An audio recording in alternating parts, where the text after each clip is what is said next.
Hello and welcome to the 3D Mazeballs channel. In this video we'll show you the best way to build your maze. Let's get started. So here's everything you need to build your maze. A bunch of laser cut sheets you've either cut yourself, had someone cut for you, or are supplied by us. 2 ball bearings, a 3D printed entrance flap, a Sharpie to mark up the parts,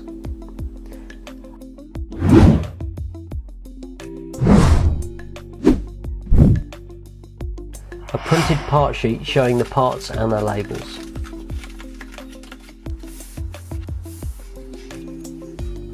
It's important to follow the instructions carefully and mark up the pieces before you pop them out of their sheets. Good preparation is the key to success. Putting the maze together is challenging and fun, but needs your full attention. And it will probably take you a few hours, and it's best to be all done in one go without interruptions. So make yourself comfortable at a table, turn your phone off, grab a drink and stand by for action. Remember that although the plastic is pretty tough, if you're rough with it or try squeezing something into place that really doesn't want to go, you may break a piece, and that will make you and us sad. The first thing to do is unwrap the sheets and check all the laser cut parts listed in the instructions are there.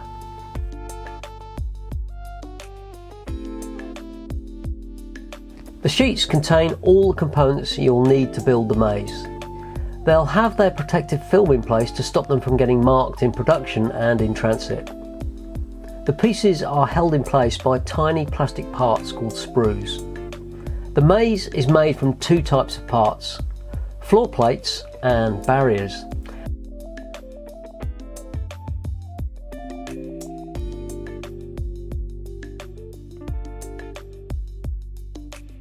And the barriers fit into the slots on the floor plates. So find each laser cut sheet in the instructions and copy the labels onto the plastic film using the Sharpie. All the barriers should be marked with a pair of letters from AA onwards: AA, AB, AC and so on. There's over 120 barrier pieces in Fornax, the 6x6x6 maze.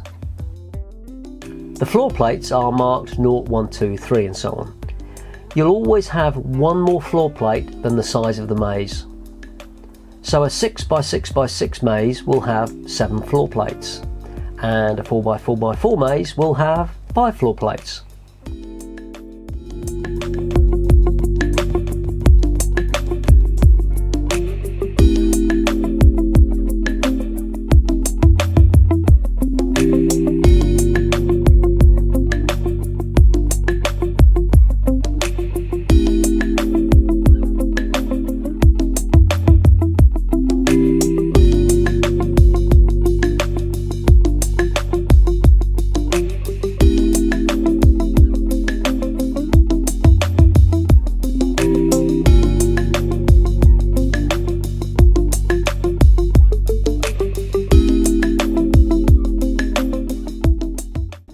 The sides are the only remaining pieces, and they don't need any labelling because they're all the same and don't have any holes in them. They've just got tabs and slots on the edges. So once you've labelled all the pieces, you're ready to start putting it all together. It's best to remove the pieces from the sheets as they're needed. It helps you keep track of where you are, and you'll need a quiet, calm space with good light to do this. And remember, the maze is not a toy. It contains lots of small parts that could be swallowed by children or pets. So let's get started. Identify the first floor plate, plate 0, and carefully use a rotating motion to break the little tabs that hold it in place and remove it from the laser cut sheet. Carefully remove the film from both sides and place the floor plate on the table.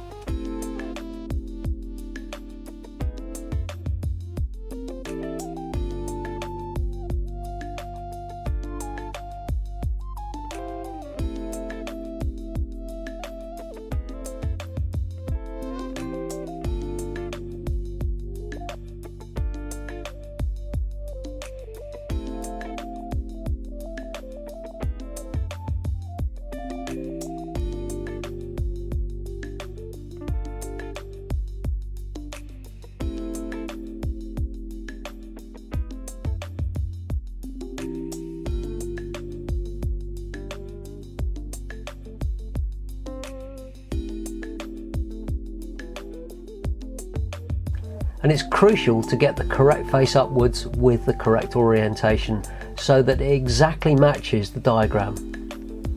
If you place any component incorrectly, the maze may be unplayable or just stupidly easy, neither of which is what you want. Now you're ready to insert the first barrier, which will be a long one all the way down the left hand side. So find the first barrier using the letters AA and squeeze it out of the laser cut sheet. All the barriers, apart from the shortest single ones, will fold out because they are only attached on one side. The smallest single ones twist out because they're just held on both sides.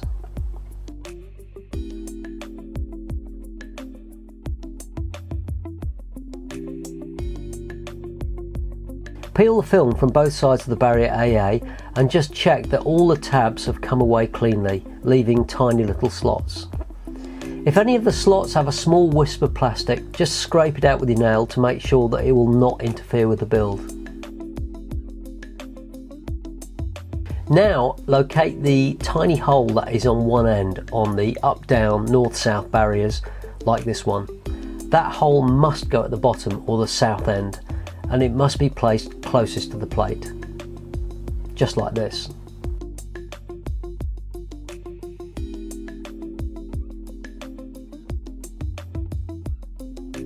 Once you've worked out the correct orientation, place the barrier into the left-hand row of square holes.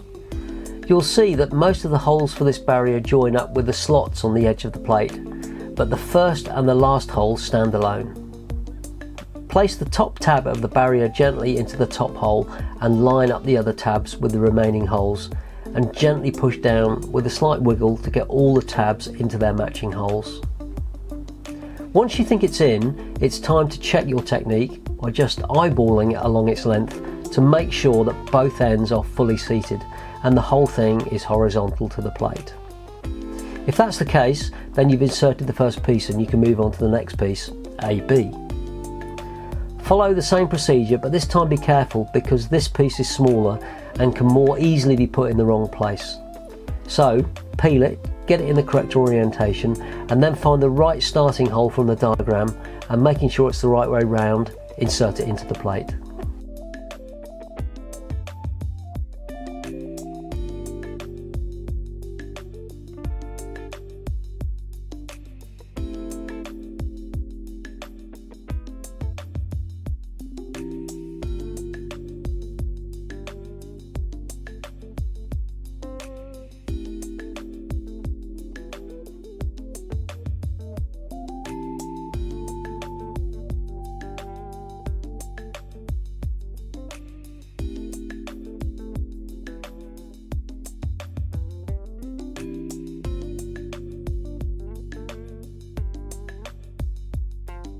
Keep doing this until you have placed all the north-south up-down barriers on the first layer.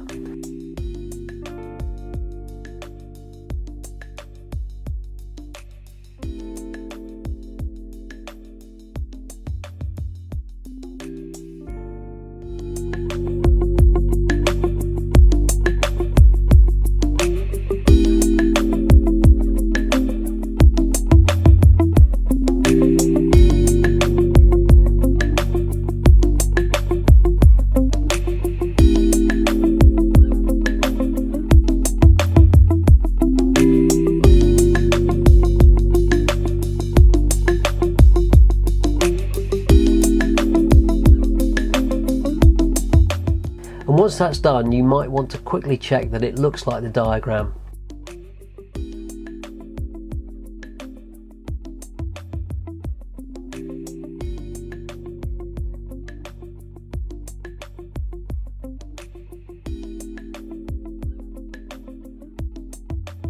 Carefully pick it up and look across the top of all the pieces to make sure that they are all sitting down on the plate.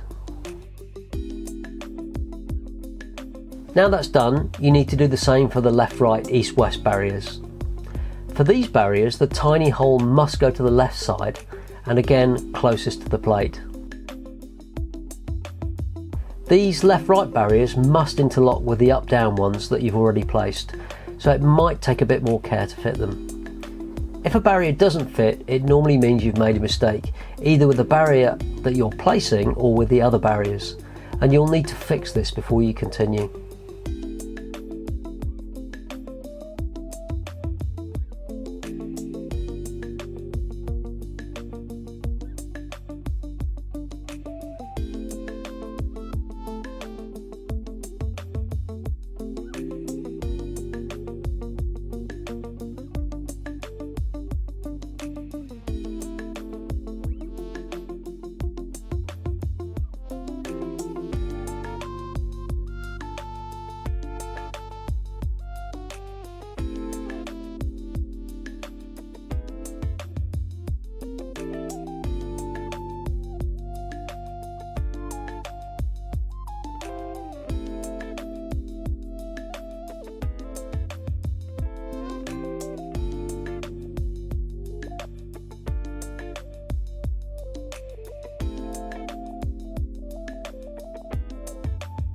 There'll be some pieces that just balance in place, ready for the next floor plate to be fitted on top, which holds them firmly in place.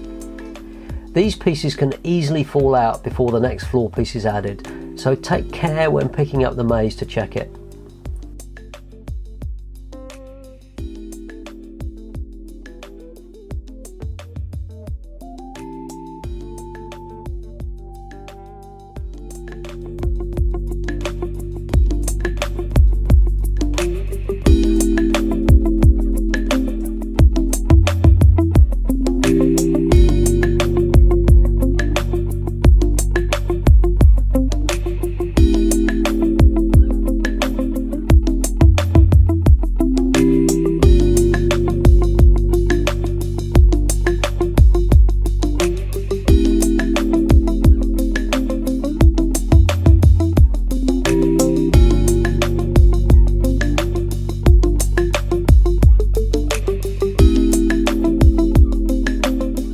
Also, just check that these single pieces are in place and haven't fallen over before you position the next floor plate on top.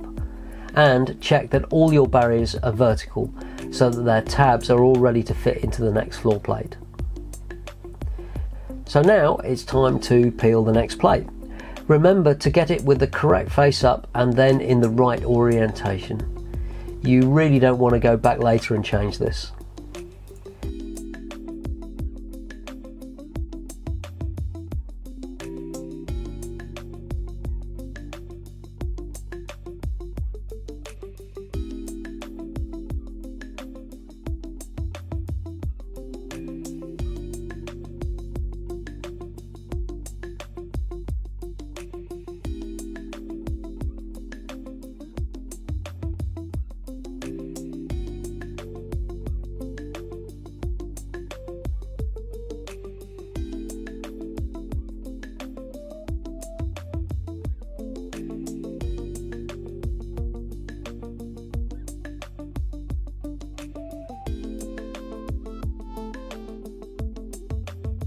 With the maze on the table, carefully sit the plate on top of the barriers and in the right place. Then feel it locate on one corner. Keeping the corner gently in place with your fingers, start to carefully work the plate down onto all the tabs. If you work from the one corner you place first, you should be able to keep softly pushing the plate onto the tabs more and more until you reach the other corner.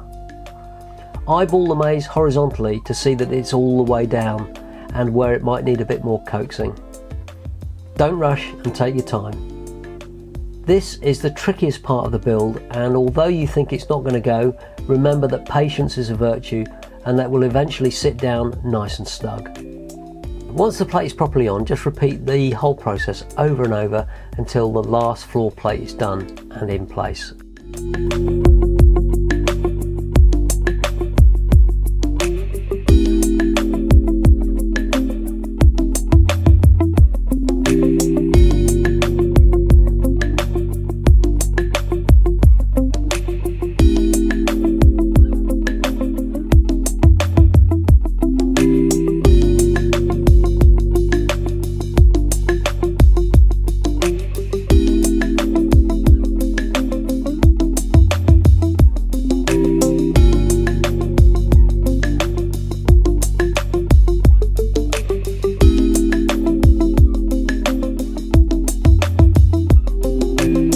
As you complete each layer, gently squeeze the whole thing to make sure it's located properly. And make sure there's no pieces of protective film or other debris trapped in the layers as you go. If you spot something that shouldn't be there when it's finished, you'll have a really hard time taking it apart to remove it.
The sides hold the whole thing together and it makes it a really solid block.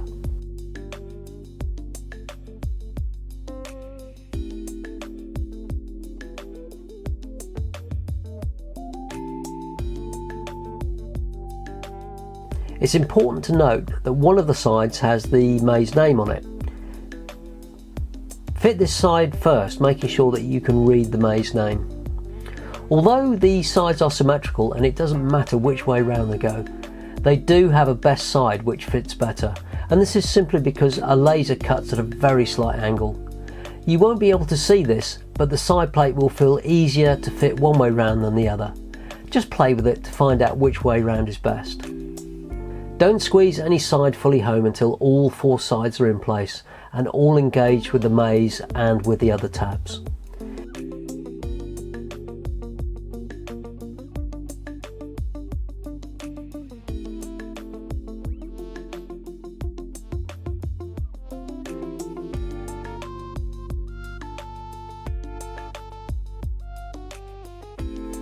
Gradually squeeze each side further into place until the maze starts to feel like a plastic brick. At this point you can start squeezing all 6 sides together. The top and the bottom plate will normally work a bit further in as well as the sides. Once it stops squeezing up, then it's complete.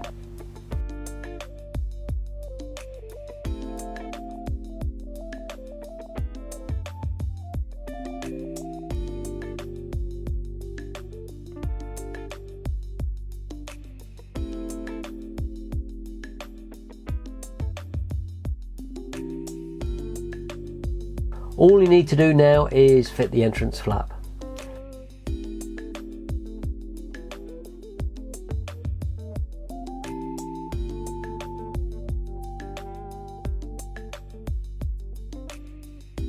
Push one of the ball bearings into the maze through the flap and try and get it out the other hole. The flap is there so that the ball doesn't just roll out of the hole you just put it in.